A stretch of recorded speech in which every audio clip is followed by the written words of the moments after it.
0.3 is almost upon us, and I think the hype is real. I mean, people are missing the druid, but there's certainly a lot of things we can be getting on with, that's for sure. So we've been taking a look at the patch notes and trying to come up with a plan of what we're going to league start, what I'm going to league start, and I think the monk is looking like quite a solid choice. Don't want to do Deadeye again. Deadeye's looking like it's got buffed. I think someone at GGG really might like the Deadeye, but anyway, we're going to be trying a monk to start with. So I think Invoker or Chayula both have some really good looking changes, and particularly Chayula, that's been completely overhauled. But we'll start off talking about Invoker, which hasn't had that many changes, a couple of tweaks to some of the ascendancies, which should just basically improve those a little bit, but nothing too major.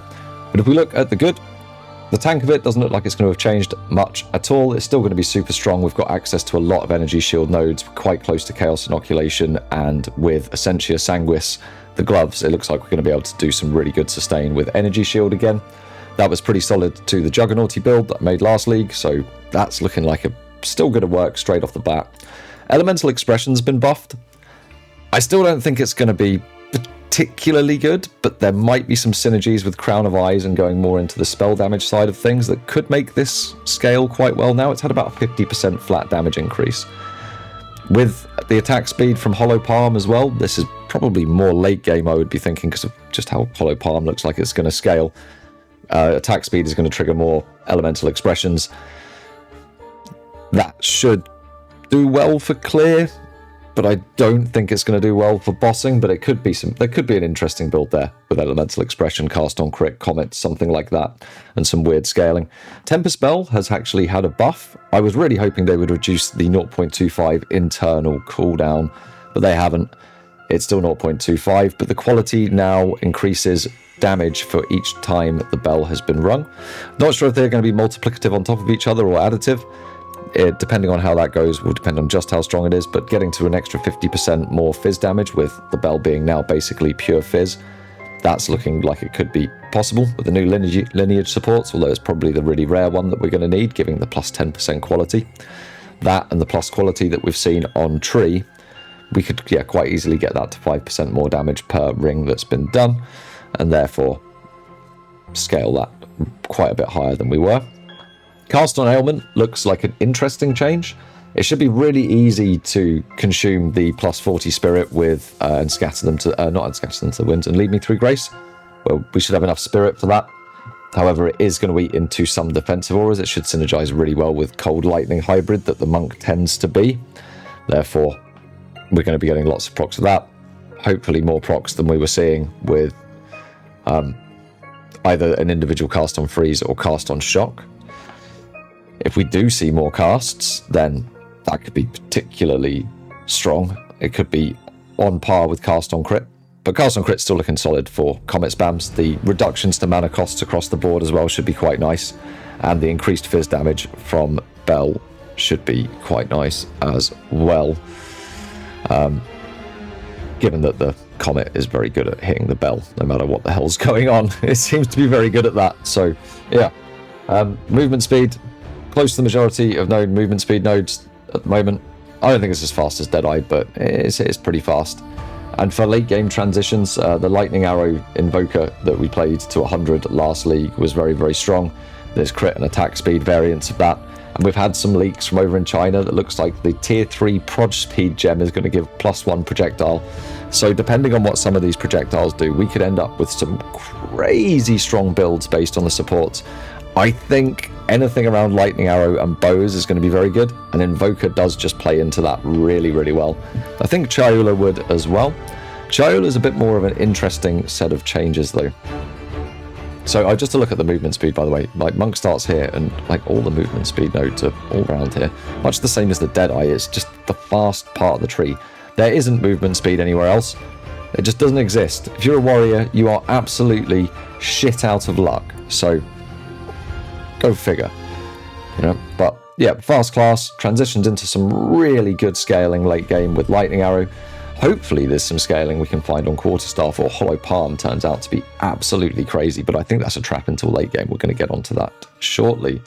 So let's talk a little bit about the Chayula. So all of this basically is being overhauled.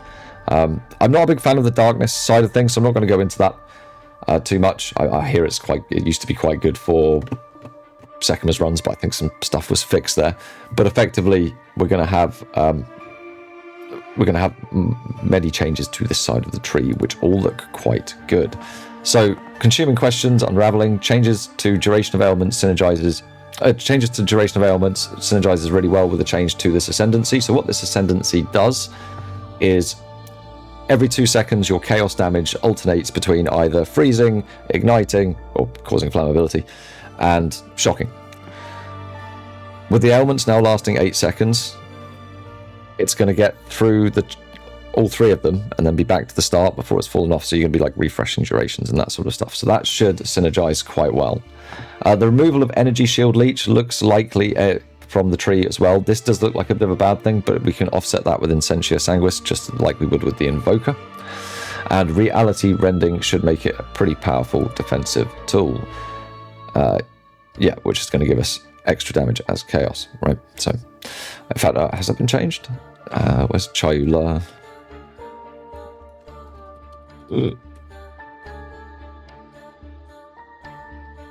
Yeah, it now grants leech based on chaos damage as well as physical damage instead of the extra chaos damage. So instead of the extra chaos damage, which is fine because we can get the extra damage from volatility, this should synergize really well with Essentia Sanguis to make sure that we've got really, really good leech. So it should work quite like the Invoker there for a really, really solid defensive layer, the sort of thing that can probably tank tier 4 bosses again, right? That's what we're going to be looking for here. So that should work there. But yeah, pushes it into the Essentia Sanguis again. Volatility as well. So the changes to Ascendancy look like we can push the volatility with no downside. So what volatility does at the moment is when you consume it for the extra chaos damage, you take 100 fizz damage per volatility that you consume. The Chola Monk Ascendancies are going to just remove that. So if we can get enough volatility, and there's a lot of support gems that allow you to generate volatility, which we can use across the breadth of our skills now, we could potentially be getting 200% damage as extra chaos. Chaos damage works really well with poison. We can apply poison really fast with Hollow Palm because of the attack speed, easily up to limit. So if we can get enough chaos damage, we might be able to make an interesting poison build. I think you're going to be lacking some important stack applications that you can get from weapons, but it might be interesting to try something there, and if not, just fall back on just pure chaos damage, right? And then Lucid Dreaming into the Breach, it's going to be... It looks like it might be quite interesting just to like purely stack chaos damage, right? Because you can just ensure that every single remnant that you see is purple now. I think it might be quite good for mapping, where you will be able to sustain that. Not so sure about bossing. I don't know if that's going to be a good change, just to show this one here. Where is it? Yeah. No, here, right. It's all highlighted. I looked at everything but the yellow stuff. Oh my god. Oh no. All the flames of Chayula, you manifest a red. That's health, mana, blue, or power, purple, which increases your chaos damage. So we're going to be able to scale up a lot of chaos damage here. There's like multiple hundreds of % potential, which I think Chayula is going to be a real heavy hitter because of this. So, yep. Looking pretty good there, particularly for mapping. Again, bossing, you're not going to have enough chance to collect enough, and that's just going to be a pain in the ass. Maybe you can pre-stack them for things like Arbiter, though. So Castle Ailment should synergize well with Unraveling, because you're always going to be doing ailments with your chaos damage. The extra spirit cost will definitely affect defensive auras, and because you're running Chayula and not getting spirit just from your defensive stats, it's going to be a higher spirit cost to get that running. This would in turn impact Hollow Palm, because you're not going to be able to get as high defensive stats on your armor if you're having to scrounge around for spirit, right? So I think that might hit the build on this side, and certainly the use of Hollow Palm leans me more towards Quarterstaff would probably be better with Chayula. Cast on crit, as long as you're not using darkness to eat all your spirit, that should probably work quite well as well. But I don't know, darkness might be usable. With the change to darkness reservation last 5 seconds, previously 10, it's basically doubled its usability, so it might be a solid defensive option. But if you're not using that, then cast on ailment, cast on crit are going to be reasonably expensive to fit on. You're going to have to find spirits somewhere to have those and the defensive auras. Does look like there's some decent synergies though. You've got Original Sin, which will convert all of your elemental damage to chaos. That will work reasonably well. Or indeed Black Flame Covenant, although that would involve having to go quite heavy into flat fire, potentially missing out on some of that damage conversion. I'm going to be reasonably close to where that is, but I think Original Sin will be the better call for converting everything over to chaos. So let's talk a little bit about the bad as well, because there is some bad in this. The change to marks. Marks are no longer spells. This was being used typically for herald proliferation. Heralds can only be triggered by attacks. The Nova component of the mark was an attack. However, you will no longer be able to have them just get proliferated out, because you have to manually cast them, because you can't put them in a cast on because they're not a spell.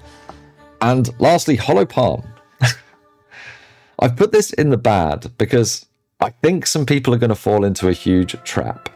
This is a huge money saver potentially in the late game, but it scales off of the defensive stats of your armor, of your evasion, of your ES, and these are flat values. And unless you've got high values there, using this early on is undoubtedly going to be much, much weaker than using a quarterstaff. I know there's a lot of hype about this, and I think it is going to be good, and I think there's going to be a transition to it at endgame, but it's going to be once you've got 1200 evasion, 450 ES chest, 400 ES helmet, probably 400 ES, but 250, 300 ES boots, because you're going to want to be getting that crit that the quarterstaff really gives you, I think. But yeah, let me know what you think. Any of you guys starting up on Monk? I think it might be. I think it's going to be League of the Deadeye. Personally, League of the Deadeye. I think everyone's going to be super hyped for Deadeye. I think Monk's going to be coming in a close second. So yeah, let me know what you think in the comments. And yeah, hope you guys have a good League start. I'll be streaming pretty much degenerately for at least 10, 12 days. So hope to catch you there. And yeah, have a good one.